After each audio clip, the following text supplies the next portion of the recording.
Ang nakakagambalang babala ni Mel Gibson tungkol sa paglalaro ni Jesus sa The Passion of the Christ kamakailan ay nahayag sa isang panayam kay Joe Rogan. Sa panahon ng pag-uusap, inihayag ni Gibson ang mga katotohanan tungkol kay Jim Caviezel at ang epekto ng pelikula. Inamin din ni Rogan ang isang nakakagulat na katotohanan: ang presyo na binabayaran ng mga Kristiyano sa Hollywood. Kaakit-akit, walang awa at puno ng mga sikreto, ang industriya ng entertainment ay nagtatago ng mga nakakagambalang katotohanan. Ngunit may hindi inaasahang nangyari nang lapitan ni Joe Rogan sina Mel Gibson at Jim Caviezel, ang duo sa likod ng The Passion of the Christ. Ibinunyag niya ang isang malupit na katotohanan. Ang pagiging isang Kristiyano sa Hollywood ay hindi lamang nakasimangot, maaari itong magdulot sa iyo ng lahat, mula sa mga tungkulin hanggang sa reputasyon. Ano ang halaga at bakit ang mga mananampalataya tulad ni na Gibson at Caviezel ay patuloy na humaharap sa kahirapan sa kabila ng pagsalansang? Ngayon, susuriin natin ang sumasabog na paghahayag na ito na maaaring magpabago sa iyong pananaw sa industriya ng entertainment magpakailanman.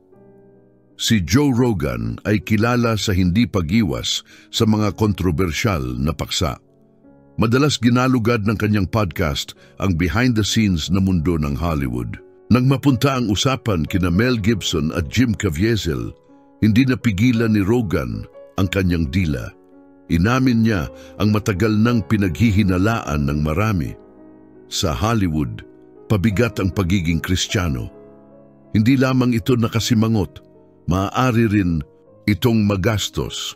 At hindi lamang sa pananalapi. Nagkomento si Joe Rogan, natuklasan kong kaakit-akit na marinig si Jim na nagsasalita tungkol sa kanyang karanasan. Sumagot si Mel Gibson. Talagang binago niya ang takbo ng kanyang buong buhay. Nakatutuwang panoorin ang iyong gawa. Kadalasan, lumalayo lang ako dahil may ginagawa siya na hindi ko pa nakikita. Pagkatapos, ay sinabi ni Rogan na ang pelikula ay dapat na nagkaroon ng malalim na epekto sa maraming tao dahil ito ay hindi lamang isang pelikula ngunit isang bagay na nagpalakas ng pananampalataya. Sa katunayan, ang The Passion of the Christ ay hindi lamang isang tagumpay sa takilya, ay isang pandaigdigang kababalaghan. Ngunit sa likod ng mga eksena, kakaiba at nakakatakot pa ang mga pangyayari.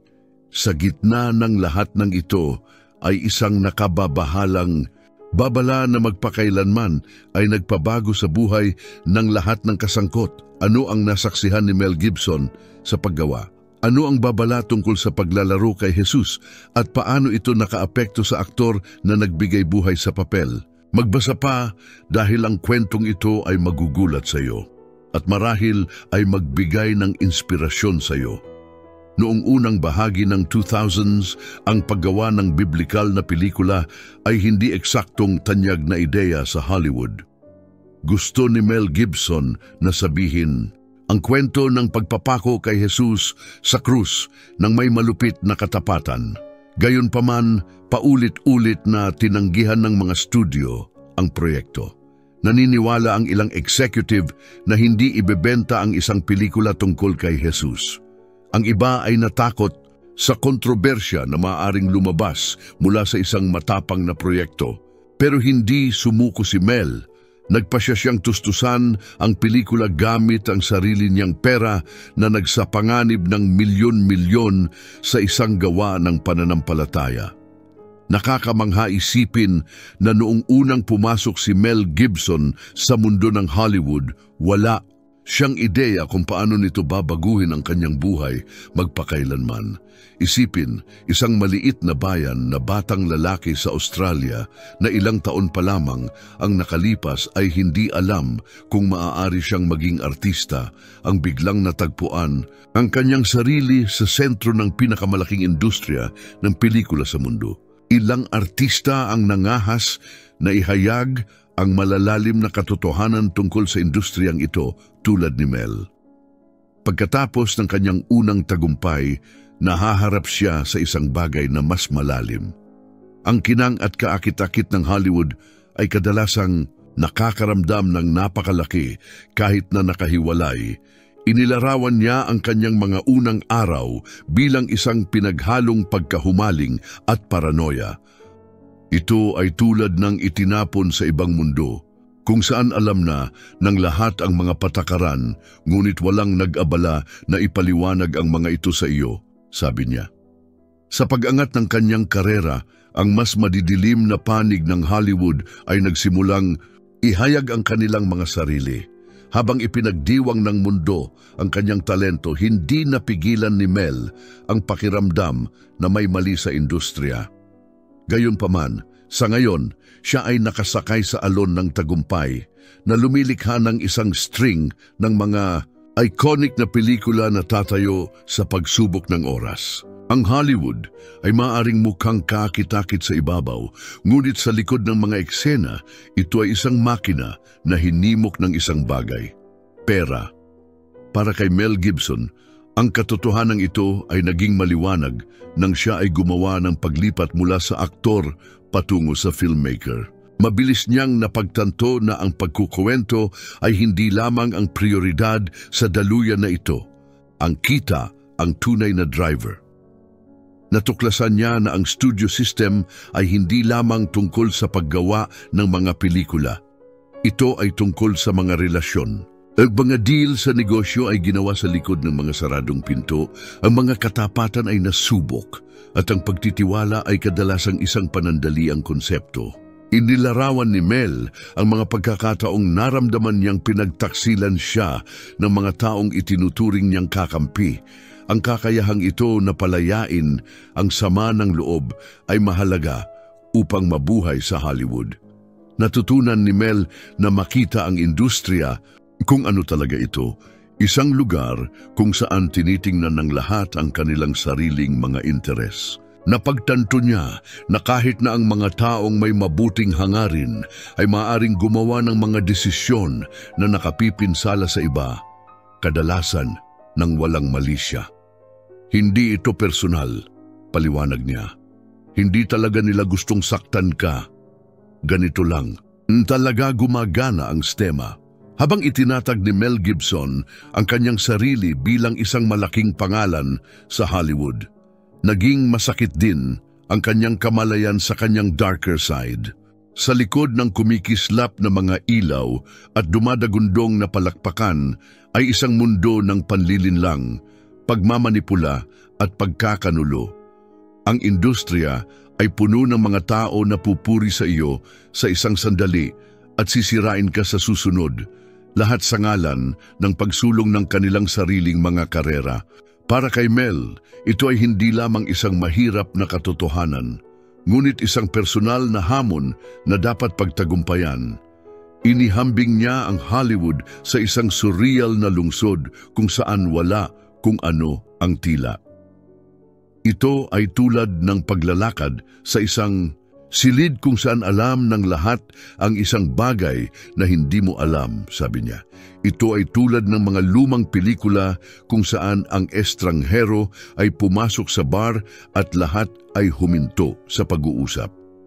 Ang pakiramdam ng alienation na ito ay isang bagay na naramdaman ni Mel nang dumating siya sa Hollywood.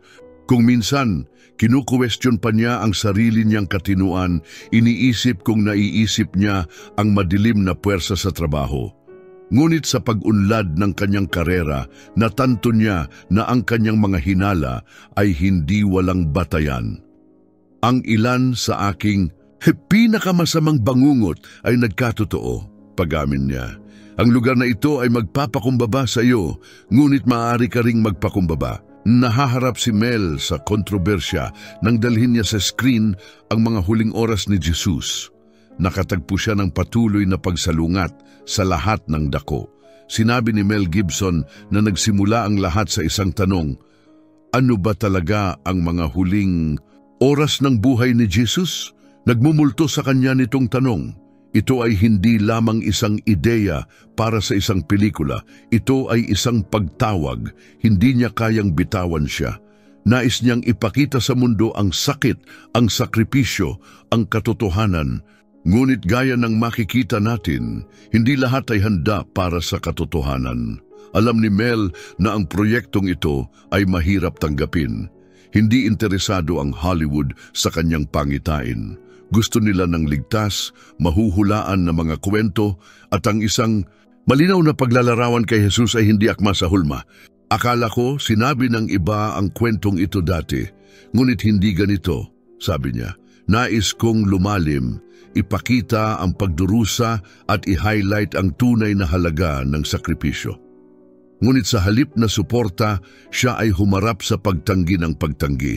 Natagpuan ni Mel ang kanyang leading man sa Jim Caviezel. May nakita siyang espesyal kay Jim, isang katangiang nagpakatangi sa kanya. Sinabi niya, hinawan ni Jim ang kanyang sarili at pinapasok si Kristo. Ngunit ang papel na ito ay magdadala kay Jim sa isang hindi inaasahang paglalakbay. Isa siya sa mga pinakamalaking bituin sa Hollywood noong unang bahagi ng 2000s na pinagbibidahan ng malalaking hit. Gayunpaman, pagkatapos tanggapin ang papel sa The Passion of the Christ, nagbago ang lahat. Bago tinanggap ni Jim, binalaan siya ni Gibson. Kung gagawin mo ang papel na ito, hindi ka na muling magtatrabaho sa bayang ito. Sa kabila ng babalang ito, tinanggap ni Jim ng walang pag-aalinlangan na nagsasabing, kailangan nating yakapin ang ating mga krus. Matapos ipalabas ang pelikula, nagkatotoo ang mga hula ni Mel. Sa kabila ng kanyang napakalaking tagumpay, halos pinagbawalan si Jim sa industriya. Para sa kanya, ang paglalaro kay Jesus ay hindi lamang pag-arte, ito ay isang pagtawag. Ang desisyong ito ay sumasalamin sa pananampalataya, pananalig at lakas ng loob na isakripisyo ang lahat para sa isang bagay na mas malaki. Sabi ni Jim, kailangan nating isuko ang ating mga pangalan, reputasyon, buhay, para sabihin ang totoo. Ang pagkuha sa ganong papel ay isang matapang na hakbang, ngunit hindi kailanman pinagsisihan ni Jim ang kanyang desisyon. Pinili niyang manalig ng buo sa kanyang pananampalataya, tinatanggap ang papel at epekto nito sa kanyang buhay. Nang mapalabas ang The Passion of the Christ sa mga sinehan noong 2004, naging isa ito sa pinakapinag-uusapang mga pelikula sa mundo. Higit sa lahat ng inaasahan, kumita ito ng mahigit $600 million sa buong mundo sa kabila ng katamtamang budget nito. Pinuri ito ng marami dahil sa hilaw at tapat na paglalarawan nito sa mga huling oras ng buhay ni Jesus. Gayunpaman, para kay Jim, na ang pagganap ay makapangyarihan at malalim na emosyonal, ang kwento ay hindi kasing simple ng kritikal na pagbubunyi o tagumpay sa takilya. Hindi lamang hinati ng pelikula ang mga manonood, kundi pati na rin ang Hollywood.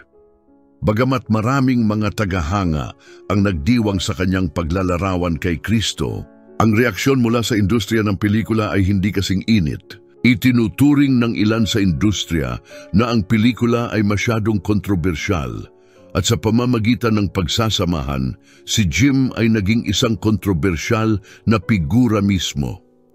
Malinaw na sa Hollywood ay hindi na siya tinitingnan sa parehong paraan.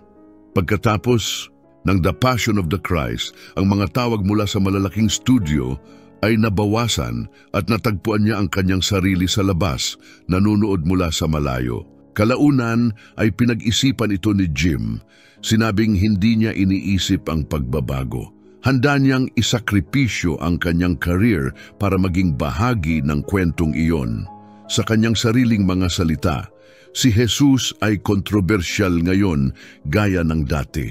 Hindi siya nagbago ng malaki sa loob ng 2,000 taon.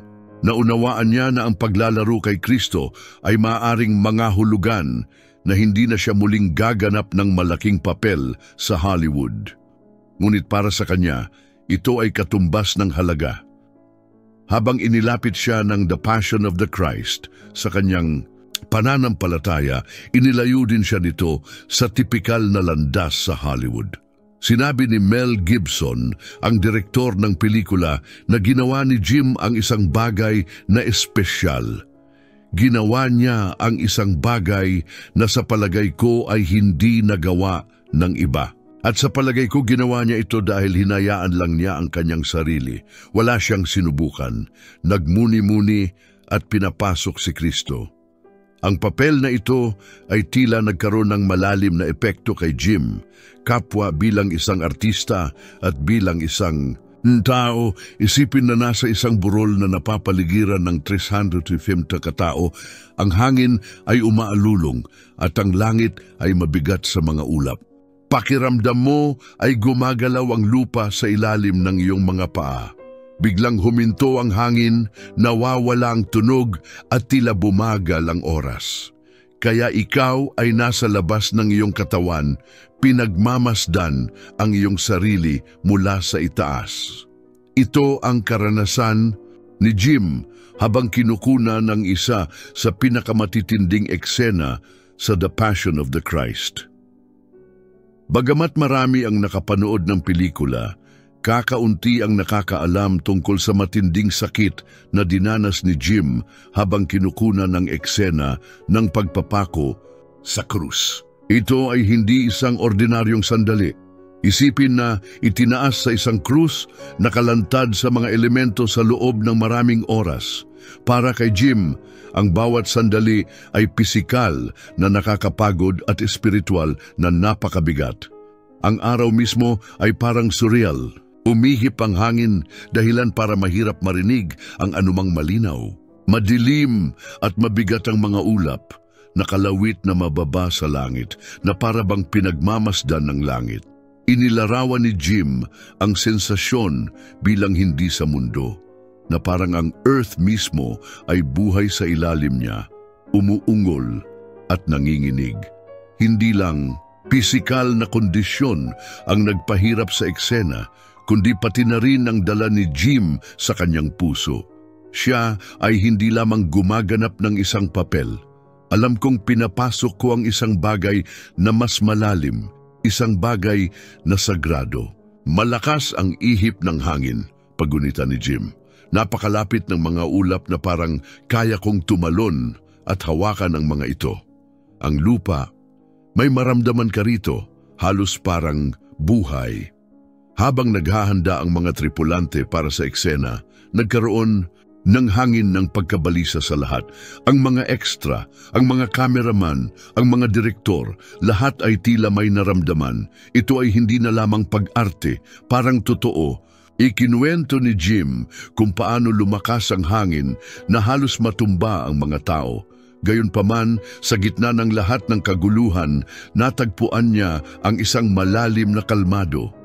Ang hangin, ang ingay, maging ang mga bulungan ng mga tao, tila tumigil ang lahat. Tapos may nagbago.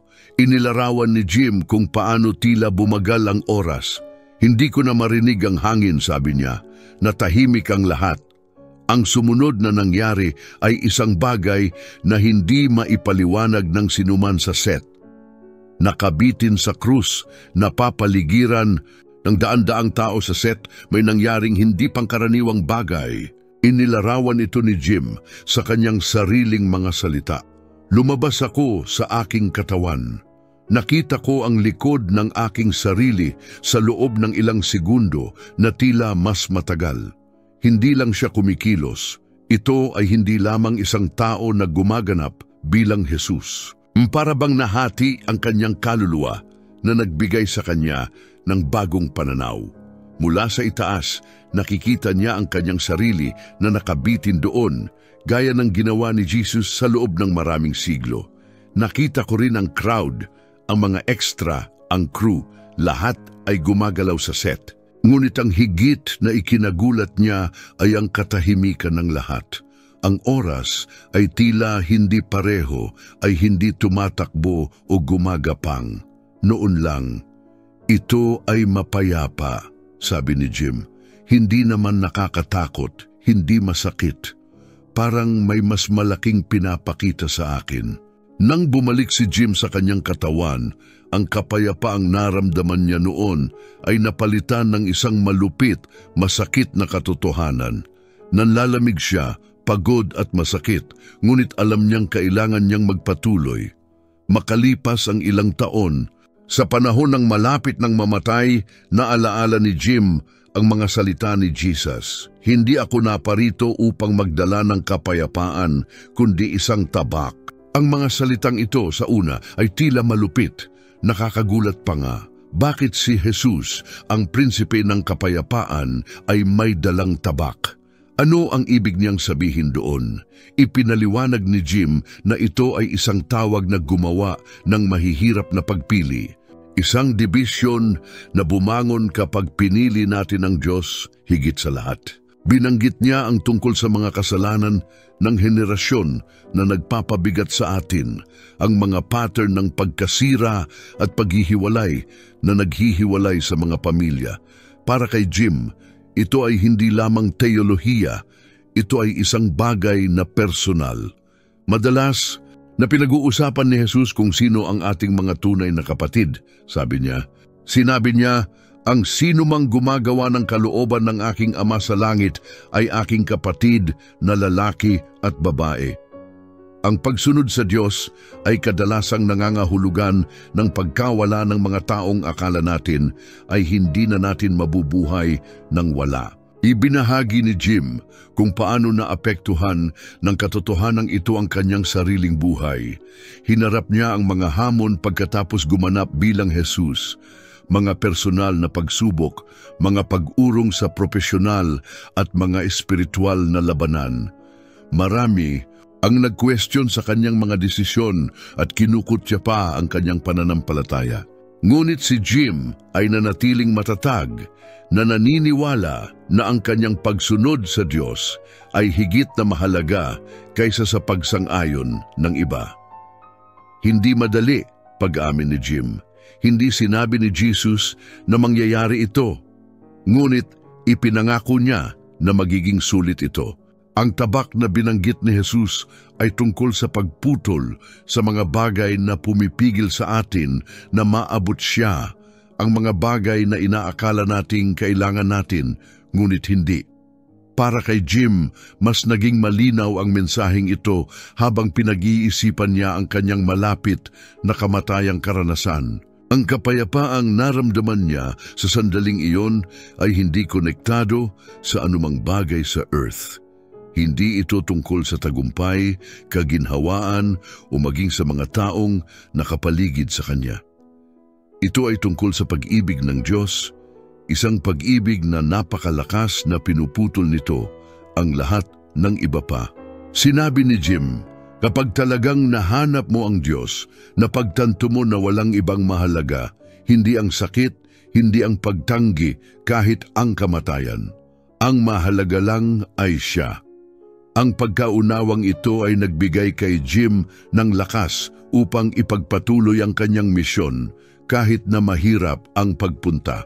Nakita niya ang kanyang papel sa The Passion of the Christ, hindi lamang bilang isang pagganap, ngunit bilang isang tungkulin, isang paraan upang magbahagi. Ang Ebanghelyo sa mundo, ang kwento ni Jim ay nagpapaalala sa atin na ang pagsunod kay Jesus ay isang pagpili. Isang pagpili na kadalasang may kasamang sakripisyo, ngunit humahantong sa kapayapaan, pag-ibig at buhay na walang hanggan. Matapos ang lahat ng naranasan ni Jim, sa krus, sa mga sandali ng kamatayan at sa mga sumunod na pagsubok, naiwan siyang may dalang mensahe.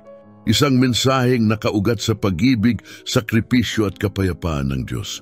Pinag-isipan ni Jim ang huling utos ni Jesus, ang magmahal.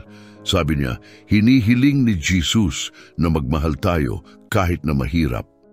Kaya naman sinusunod ko siya.